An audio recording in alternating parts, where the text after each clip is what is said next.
कियान सुहानी के और नज़दीक आता उससे पहले ही सुहानी जल्दी से वॉशरूम में भाग गई। उसने वॉशरूम में घुसते ही डोर को अंदर से लॉक कर लिया और वही डोर से के सहारे बैठ गई।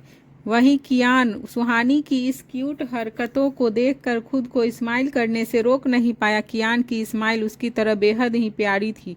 उसकी स्माइल बहुत प्रेयसी थी। उसमें से एक अलग ही जादू था जिसकी उसकी क्लियर स्माइल को अगर कोई लड़की एक बार देख ले तो वह खुद को आहें भरने से रोक नहीं पाएगी।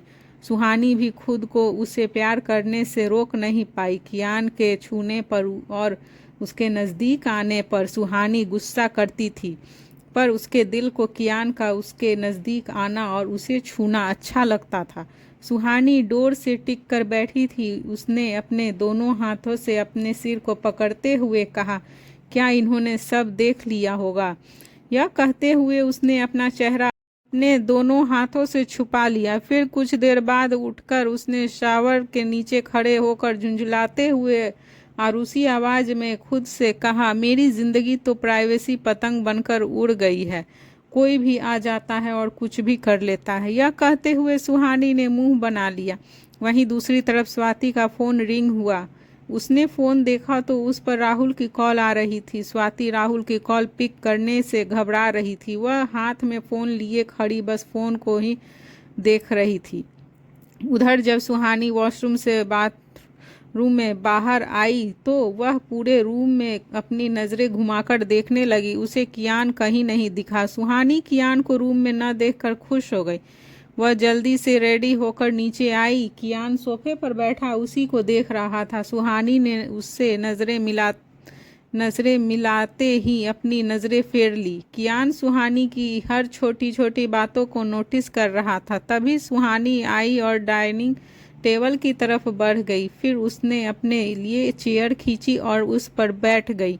राकेश काका से कहा, काका ब्रेकफास्ट लगा दीजिए, मुझे देर हो रही है। सुहानी कियान को पूरी तरह इग्नोर कर रही थी। कियान ने उसे अपनी एक आईब्रो उठाकर देखा और वह अभी अपनी चेयर पर आकर बैठ गया। सुहानी उसे चोर नज़रों से देख रही थी, पर उसे अंदाजा भी नहीं था कि कियान उसकी सभी हरकतों को नोटिस कर रहा था। वहीं दूसरी तरफ स्वाति फार्म हाउस से बाहर आई तो उसे सामने राहुल दिखा और जो अपनी स्पोर्ट कार से टिक कर खड़ा था। स्वाति राहुल को देखकर उसे अनदेखा करने लगी। तभी राहुल ने स्वाति का हाथ पकड़कर उससे रोक लिया। स्वाति उससे अपना हाथ छुड़ाने लगी, पर राहुल ने उसका हाथ और कसकर पकड़ लिया। राहुल को लग रहा था कि उसने इतने दिनों से स्वाति से बात नहीं की। शायद इसी वजह से वह उससे गुस्सा थी। वह उसे मिल भी नहीं पाया था। तभी राहुल ने स्वाति का हाथ पकड़ते हुए उससे अपने करीब खींच लिया और उसे गले लगा लिया। राहुल ने स्वाति को प्यार से टाइटली हग करते हुए कहा, नाराज हो? स्वाति ने उसकी बात का कोई जवाब नहीं दिया। वह उसके गले लगकर चुपचाप खड़ी थी, पर उसकी आंखों से आंसू मोती की तरह गिरे ही जा रहे थे।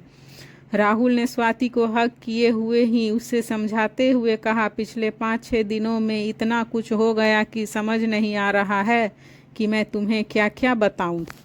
राहुल अकेले ही स्वाति के बात किए जा रहा था, पर जब ज़्यादा देर तक स्वाति ने कोई रिस्पॉन्स नहीं दिया तो उसने स्वाति से अलग होते हुए उसका चेहरा देखा। स्वाति की आंखों में आंसू देखकर राहुल को बुरा लग रहा था। तभी उसने स्वाति को रोते हुए देखा। खुद से कहा, क्या यह मेरी वजह से रो रही है?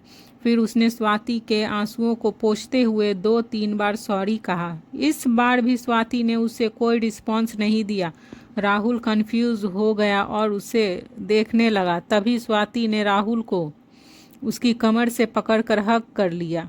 राहुल उसके सिर को सहलाते हुए उसे शांत करने लगा, पर तभी स्वाति का रोना पहले से भी ज़्यादा बढ़ गया। अब राहुल भी स्वाति को इस तरह रोते हुए देखकर समझ गया था कि बात कुछ और ही थी। उसने स्वाति का हाथ पकड़कर उसे अपनी कार में बिठाया और खुद ड्राइविंग सीट पर बैठकर ड्राइव करके वहां से चला गया। राहुल ने फार्म हाउस से थोड़ा आगे आकर कार रोकी और स्वाति के गाल को प्यार से छूते हुए कहा, अब बताओ क्या बात है, तुम क्यों रो रही हो? उसके पूछने पर स्वाति ने अपनी भीगी पलकें उठाकर राहुल को देखते हुए धीरे से कहा, क्या आप मेरी बातों पर ट्रस्ट करोगे? राहुल ने प्यार से उसके आंसुओं को पोंछते हुए कहा, तुम्हें ऐसा क्यों लगता है कि मैं तुम्हारे बात पर ट्रस्ट नहीं करूँगा? मुझे बताओ स्वाति, क्या बात है? तुम इतना रो रही हो, आखिर क्या वजह है? राहुल की बात सुनकर स्वाति ने सिसकते हुए अपनी नज़रें नीचे कर ली और बोलना शुरू किया।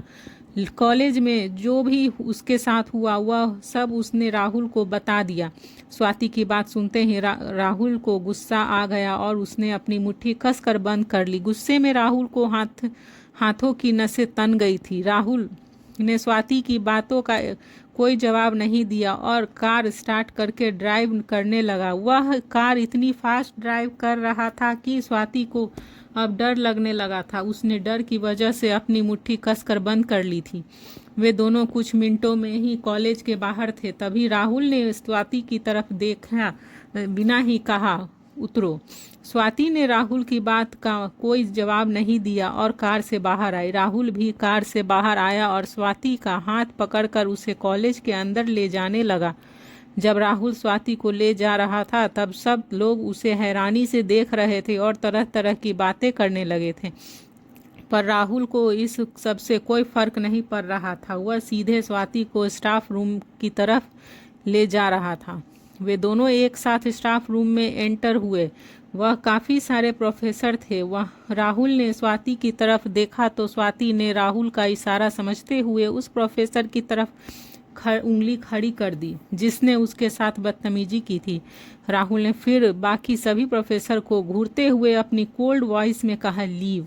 राहुल के कहने पर वे सभी प्रोफेसर वहां से पल में गायब हो गए। अब वहां राहुल, स्वाति और वह प्रोफेसर बचा था। राहुल एक चेयर पर बैठ गया और उसने अपने पैरों को टेबल पर रख दिया। सामने खड़ा हुआ प्रोफेसर राहुल का ऑरा देखकर ही डर गया। उसके पसीने छूट गए थे। वह अपनी जेब से रुमाल निकालकर अपना पसीना साफ करने लगा। राहुल ने फिर अपनी कमर से गन निकालकर टेबल पर रखते हुए अपनी एरोगेंट आवाज में कहा, सुना है तू लड़कियों को प्रमोट करने के लिए उसके ग्रेड इंक्रीज करता है, उन्हें बी से ए ग्रेड देता है। चल आज मैं भी तुझे प्रमोशन देता हूँ। यह कहते हुए राहुल ने उस प्रोफेसर की तरफ गन पॉइंट कर दी। गन देखकर प्रोफेसर की सिट्टी पिट्टी गुल हो गई। वह अपने दोनों हाथ जोड़ते हुए राहुल से के पैरों में गिर गया। तभी राहुल ने उसे एक जोर से लात मारते हुए कहा, माफ़ी उससे मांग जिसके साथ तूने गलत किया है। यह सुनने ही प्रोफेसर ने जल्दी से स्वाति के पैर पकड़कर उससे माफ़ी मांगते हुए कहा, मुझे माफ़ कर दो बेटा। प्रोफेसर के मुंह से बेटा शब्द सुनकर राहुल ने उसका कॉलर पकड़कर उससे घूर कर देखते हुए कहा, बेटा अब तुझे पता चला कि वह तेरी बेटी की उम्र की है। इतना घटिया काम करने से पहले तूने एक बार भी नहीं सोचा। राहुल ने फिर प्रोफेसर को डांटते हुए आगे कहा, तूने सोचा है कभी कि तेरी बेटी को भी तेरी हरकतों के बारे में पता चलेगा तो वह क्या सोचेगी? तेरे बारे में सुनकर उसे तुझे अपना बाप कहने में भी घिन आएगी। प्रोफेसर राहुल की बात सुनकर रोने लगा। तभी राहुल ने उसे एक जोरदार थप्पड़ मारा और कहा, अपना गुनाह एक्सेप्ट कर ले और खुद को पुलिस के हवाले कर दे, नहीं तो तेरे ऊपर का टिकट मैं अभी के अभी काट दूंगा। यह कहते हुए राहुल ने उसे एक लात मारकर दूर धकेल दिया। फिर राहुल ने अपनी पॉकेट से फ़ोन निकालकर ऑफिसर अभिनव को कॉल करके स्वाति के कॉलेज बुलाया और प्रोफेसर का कॉलर पकड़कर उसे घसीटते हुए कॉलेज के ग्राउंड में ले आया। सभी स्टूडेंट्स वहां भी भीड़ लगाकर खड़े हो गए। कॉलेज के डीन भी वहां आ गए थे। फिर उस प्रोफेसर ने सबके सामने अपनी गलती एक्सेप्ट की और स्वाति से माफ़ी मांगी। तब तक ऑफिसर अभिनव भी वहां आ गए थे। अभिनव ने राहुल से हाथ मिलाया और प्रोफेसर को लेकर वहां से चला गया। उनके जाने के बाद राहुल स्वाति के पास आया और उसे अपने गले से लगाते हुए कहा, तुमने ये कैसे सोच लिया कि मैं तुम्हारी बातों पर ट्रस्ट नहीं करूँगा? स्वाति ने राहुल की इस बात पर कुछ नहीं कहा और उसे कसकर पकड़ लिया। राहुल की बाहों में स्वाति खुद को सेफ फील कर रही थी।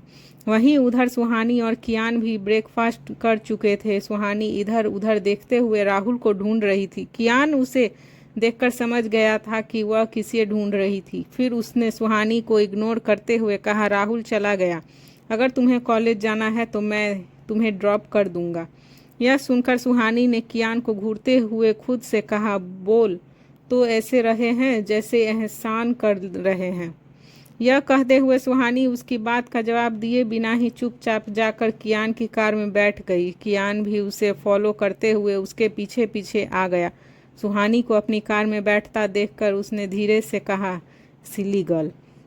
यह कहते वह भी ड्राइविंग सीट पर आकर बैठ गया। दोनों ही एक दूसरे से बात नहीं कर रहे थे। सुहानी का चेहरा गुस्से में तमतमा रहा था। वह कल रात के बारे में कियान से पूछना चाहती थी। वह कल रात का सारा सच जानना चाहती थी कि आखिर कल रात को उसके साथ हुआ क्या था।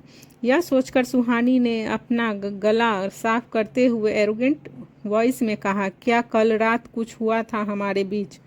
सुहानी की बात सुनकर कियान एक आईब्रो उठाकर उसे अजीब तरह से देखने लगा, जैसे पूछ रहा हो, क्या कल रात कुछ होना चाहिए था हमारे बीच?